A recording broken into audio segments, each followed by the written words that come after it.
too. Well, we did it to other people. Remember all those parties? All that. We ground up. No wonder my let her tell you what all that we half ground up salad, dog Betty. meat, and it looked just like ham salad. We put a little pickle relish in it and mayonnaise, and we picked sandwiches. And he ate it, I think. It's kind of nice to come back to your own hometown and see the people that you've gone to school with and how they've progressed and developed with the stereotype possibly that you had fixed in your mind at the time of graduation. How they would turn out, and actually become quite surprised. The people that possibly were the bums in high school turned out to be the successful people. The successful people in high school, the reverse. Our class valedictorian flunked out of the University of Illinois. I won't mention his name, and he's in a mentally insane asylum. I know. There was listen, it was more I could listen to that game and same heart of my heart.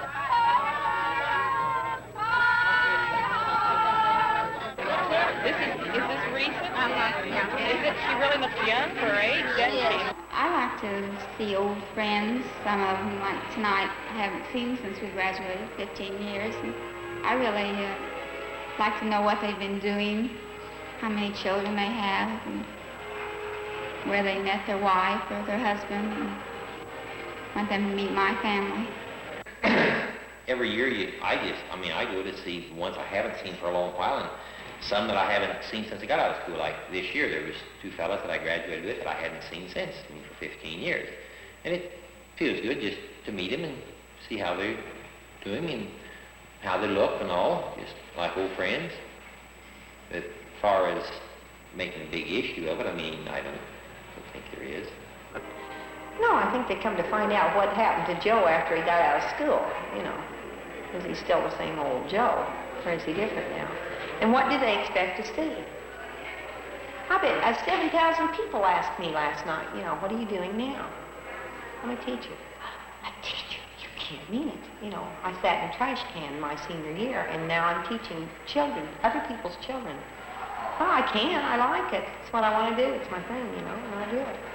One of the things I like to do is go down here and show my Cadillac off my $200 suit. Not necessarily I'm that rich, but I was able to afford a Cadillac and a $200 suit.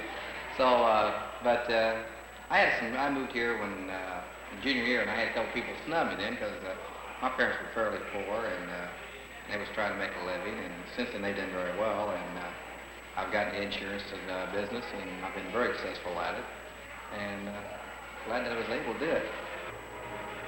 As the speaker, one of the speakers said tonight, it's nice to go back and compare what you were then to what you are now. And I think most of us try to do amount to something. And it's best judged sometimes by the kids you went to school with. Because some of them are pretty severe critics. And they can tell you whether you've shaped up or gone downhill.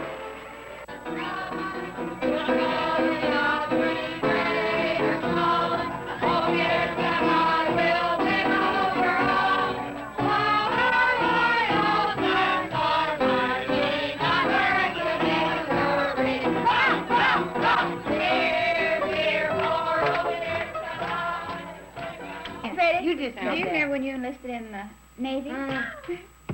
Do you remember that? And they came after your dad, and you just signed Fred Weber. They came for him in a brown car. A soldier came for him. Ready for Mr. Weber. My mother was horrified. My dad was upstairs dead drunk. I wish they'd made you gone. Listen, I want to go. I always thought I wanted to join the wax or waves or something. I thought about it, but, well, I thought, my gosh. I don't know, just to get away. Get away from it all.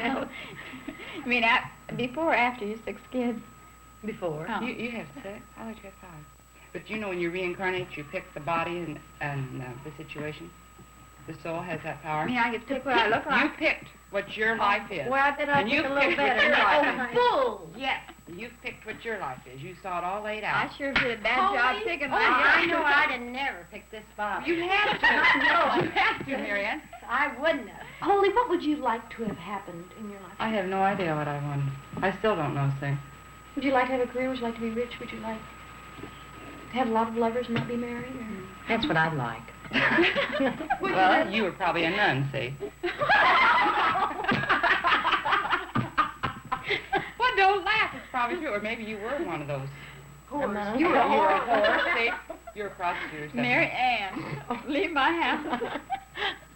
No, but really, I think that'd be That's more what fun you'd than like. anything else. Well, I think that'd be boring. No, it wouldn't be boring. Oh, yeah, I'd like to have kids. But I mean, I don't think I'd ever, if I chose over, Betty, I'm going to meet you girls. I'm gonna take notes. Well, this is all very confidential. No, I don't think I'd ever plan my life the way I had it. No.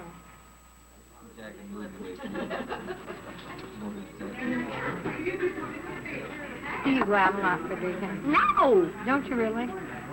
No, see, I would imagine that you did. That you really went out a lot. You do, don't you? Mm-hmm. You think when a person lives in New York City, they go out. I just figured your nights to be just full of nightlife, really. What kind of nightlife? Oh, parties and... Really? You couldn't live like that, Marianne. You know that? I think I could. Try me. She was the first girl I ever had a date with in the 3rd grade. My uncle had a drugstore down here that he still has. It's called Jones's Rexall Store in Beardstown.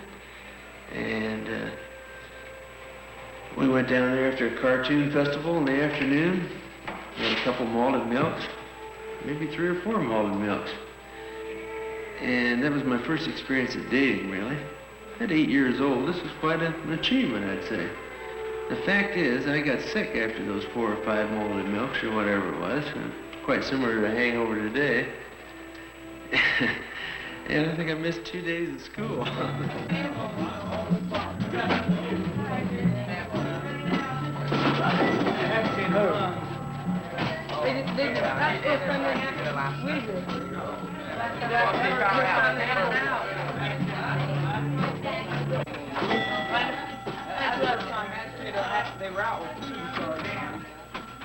We used to wait for her mother and dad to go to work so that she could drag out the martini glasses, and then she'd water down this Coke, and she would be the truck driver and sit in the chair, and then she would wheel up to this, supposedly this roadside thing, and I was the waitress. We were 5 then, or 6. This was the 2nd year that we were friends. Maybe she was 4 then, and I was 5. Then we went from that to kissing games behind the couch with the Hagner twins. How are you? I heard you were coming from the meeting. Yeah. Hey, you boys. I used to play basketball up there. I did. I was very good, too. You don't believe me, do you? Well, the recreation here is quite good. They've got the river here, and they can do a lot of, the duck hunting is the finest they are in the country. It used to be fairly good fishing. Now I understand the pollution from the bigger cities north of Peoria and Chicago are hurting the fishing portion, but there's a lot of water skiing, things like this, hunting, and... Actually, there's just as much to do in Beardstown as there is in St. Louis or New York, only you have more places to do it in there. You have a choice. You have more bars to get drunk in. Person goes out somewhat. I mean, now to me, as far as entertainment, I like judo. I mean, for a hobby and just relaxation, I just don't think it beat it. But I mean, go to the bars, dance here or there, just like that. Just like most any place. The ones that stayed here are, most of them have stayed with the farming. They brought a new factory in here. Some worked themselves up at foremen's in the new factory they have here. Some of them have done fairly well at farming because the land here is probably as rich as they are in the country. It sells around $1,000 an acre. So some of them stayed here and did very well, but for the whole, I think about half of them had to leave here because there wasn't just enough jobs for all of them. The population stayed about the same as it was 15 years ago. So the surplus of children are leaving. It's like these people in the floods.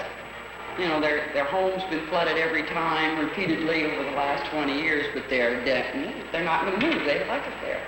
And I think it takes all kinds. I just can't picture living anywhere else. I like to go down the street and know almost everyone I meet on the street and speak to them. They speak back. Raise my children in a small town. I seem more relaxed.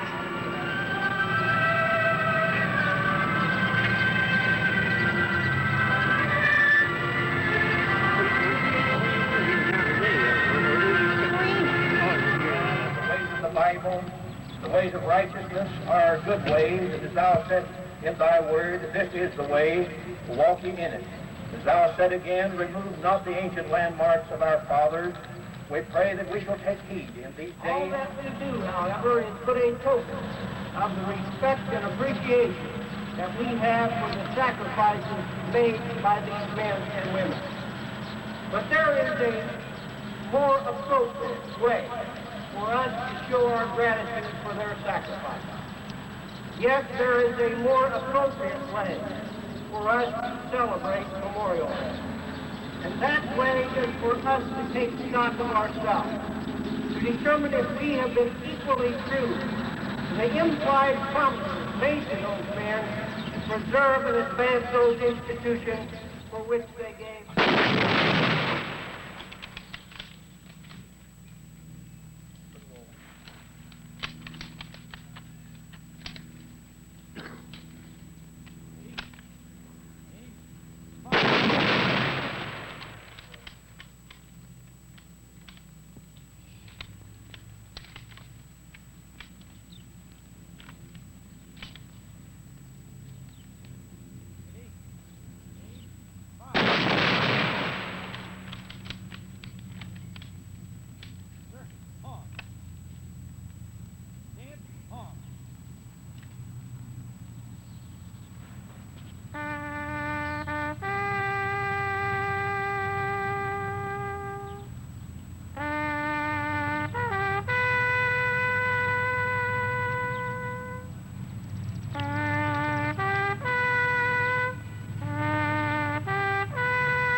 It's very hard for me to get used to the fact that my class are adults, or even that I am.